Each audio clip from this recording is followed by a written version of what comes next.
Today we have the 2020 Tesla Model 3. This vehicle has done just over 81,000 miles.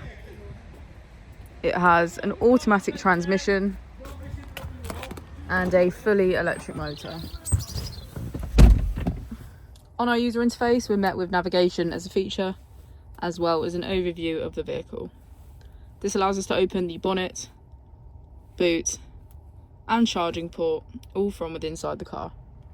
If we click on our Tesla icon in the bottom right, we can access our controls, dynamics, charging, autopilot, schedule, safety, service, and software. Within safety, we have advanced features such as a pin to drive and a glove box pin. If we go back into software and click on additional vehicle information, we can get a deeper analysis of the vehicle spec. The Model 3 comes with a 360 degrees camera, and with that you can access your dash cam. If we press here, we can access our climate control with heated seats on either side.